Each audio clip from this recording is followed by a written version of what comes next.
नमस्कार दोस्तों। अगर आप यूपीएससी और स्टेट पीएससी की तैयारी कर रहे हैं उसके लिए हमने डेली न्यूज़पेपर सेशन स्टार्ट किया है। तो आज 5 अप्रैल है और द इंडियन एक्सप्रेस का न्यूज़पेपर डिस्कस करने वाले हैं। आज संडे है तो ज़्यादा आर्टिकल्स नहीं होंगे, लेकिन जो भी इम्पोर्टेंट है एग्ज़ाम पर्सपेक्टिव वो हम डिस्कस करते हैं। जैसे पहला आर्टिकल, सेकंड पेज पे पहला आर्टिकल है यूएस ईरान वॉर को लेके। Trump considers broader cabinet shakeup as Iran war pressure grows. जैसे जैसे ईरान वॉर का प्रेशर यूएस पे बढ़ता जा रहा है, वहाँ की जनरल पॉपुलेशन का प्रेशर गवर्नमेंट पे बढ़ता जा रहा है। बिकॉज रिसेंटली आपने कल देखा होगा ईरान ने यूएस का F-15 फाइटर जेट मार गिराया। उसकी कॉस्ट डिफेंस एक्सपर्ट्स बता रहे कि $100 मिलियन है। इसके अलावा भी उनके जो थार्ड के इंटरसेप्टर्स मिसाइल्स हैं, पैट्रियट के इंटरसेप्टर्स हैं और 2 ब्लैक हॉक जो उनके हेलीकॉप्टर्स हैं उन पे भी अटैक हुआ है। तो वो सब बता रहे हैं कि $8 ट्रिलियन उनका एवरी वीक खर्चा हो रहा है ईरान वॉर की वजह से। तो जनरल पॉपुलेशन पे बहुत सारे प्रॉब्लम्स है, फ्यूल क्राइसिस है वहाँ पे यूएस में। तो वो सब प्रेशर ट्रम्प के कैबिनेट पे पड़ता दिखाई दे रहा है। जैसे रिसेंटली आपने देखा था वहाँ की अटॉर्नी जनरल है पैम बॉन्डी, उसको भी निकाल दिया, रिमूव कर दिया अपने ऑफिस से। अभी कुछ सोर्सेज हैं कि जो वहाँ की नेशनल इंटेलिजेंस के डायरेक्टर है तुलसी गैबार्ड और कॉमर्स सेक्रेटरी हैं हॉवर्ड लुटनिक, उनमें भी रिसफल मिल सकता है या रिमूवल भी देखने को मिल सकता है। तो यूएस ईरान के रिलेटेड जो भी डेवलपमेंट्स चल रही हैं डेली, आप उनके साथ जुड़ते रहिए, उनके साथ एक लिंक बनाते रहिए, वो आपको मेंस में या प्रीलिम्स में बहुत काम आने वाला है। सेकंड आर्टिकल है Zelensky holds security talks with Erdogan in Istanbul. ये इसलिए इम्पॉर्टेंट है, जेलेंस्की जो यूक्रेन की प्रेसिडेंट है व्लादिमीर जेलेंस्की, उन्होंने अपनी रिसेंटली विजिट की है टर्की में एंड गल्फ कंट्रीज़ के साथ में उन्होंने सिक्योरिटी कोऑपरेशन एग्रीमेंट्स साइन किए हैं। ये एग्रीमेंट्स सऊदी अरेबिया, यूएई और कतर के साथ साइन किया है।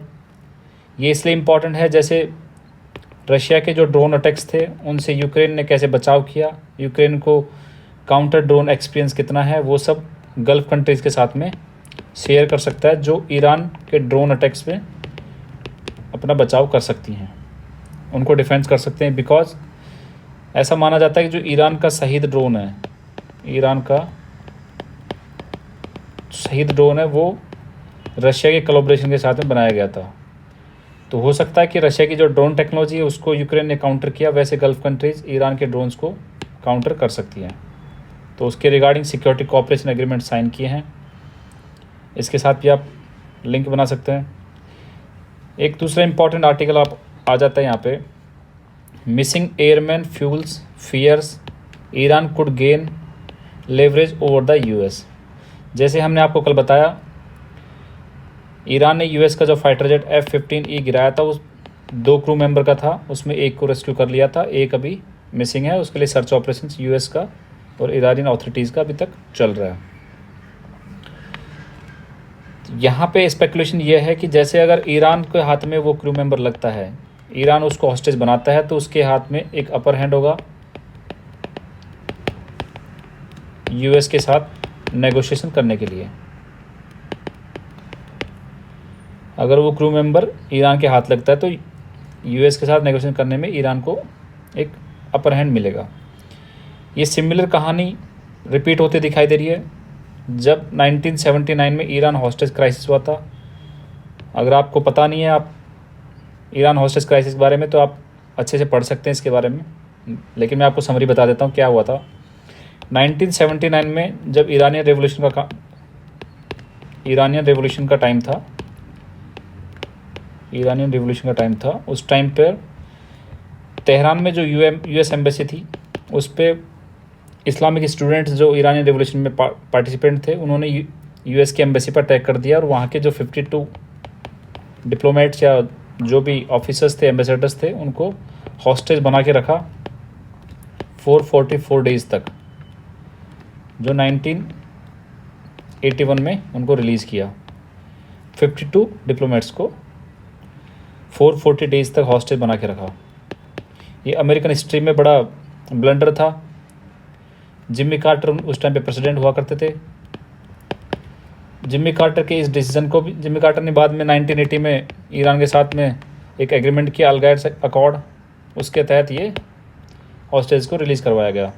उस टाइम पे ट्रंप ने जिम्मी कार्टर को भी बहुत बार क्रिटिसाइज़ भी किया है कि उनको ऐसा नहीं करना चाहिए था, ईरान के साथ उनको थोड़ा सा सॉफ्ट नहीं होना चाहिए था। उसके लिए भी ट्रंप ने बहुत टाइम पे क्रिटिसाइज़ किया है।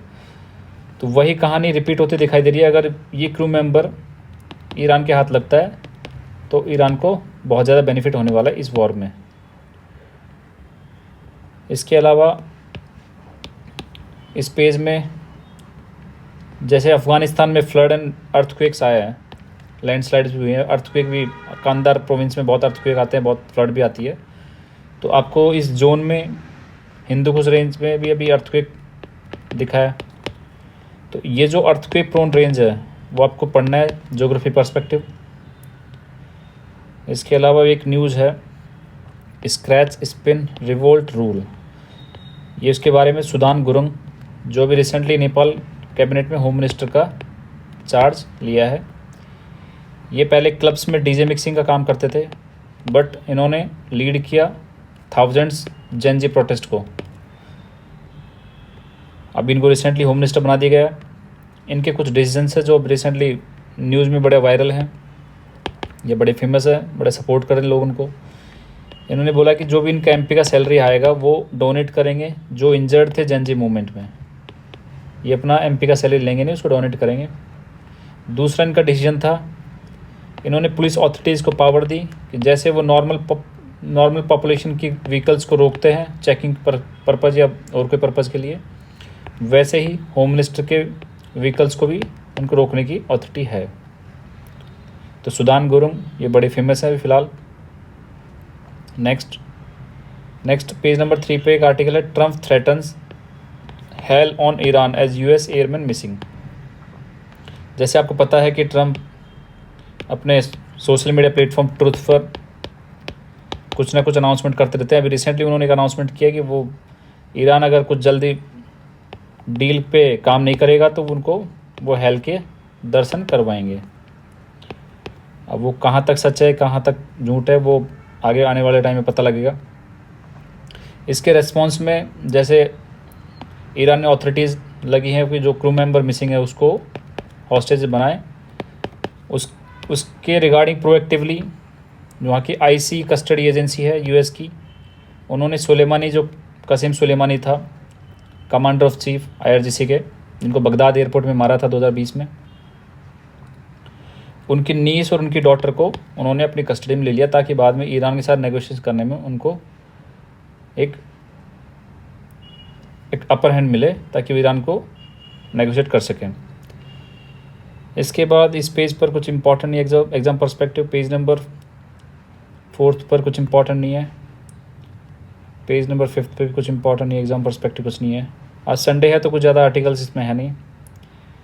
पेज नंबर 7 पे कुछ नहीं पढ़ना आपको, पेज नंबर 8 पे एग्ज़ाम पर्सपेक्टिव कुछ नहीं है, पेज नंबर 9 पे कुछ नहीं पढ़ना आपको, पेज नंबर 10 पे भी एग्ज़ाम पर्सपेक्टिव कुछ नहीं है। पेज नंबर 11 में आप पढ़ सकते हैं, अभी रिसेंटली इलोन मस्क ने मेघालय गवर्नमेंट के साथ एग्रीमेंट्स किए हैं ताकि वहाँ पे सैटेलाइट इंटरनेट को लेके आगे बात बढ़ाया जा सके। तो सैटेलाइट इंटरनेट के बारे में आपको पढ़ना है because science and tech portion में ये पूछा जाता है। उसके बाद आप पेज नंबर 12 में कुछ इंपॉर्टेंट आर्टिकल्स नहीं है exam perspective. Then page number 12 पे कुछ नहीं है, page number 13 nothing, page number 14 nothing. बस आज के लिए इतना ही काफ़ी है। मंडे से फिर स्टार्ट करेंगे हम, जुड़े रहिए आप। Thank you for now.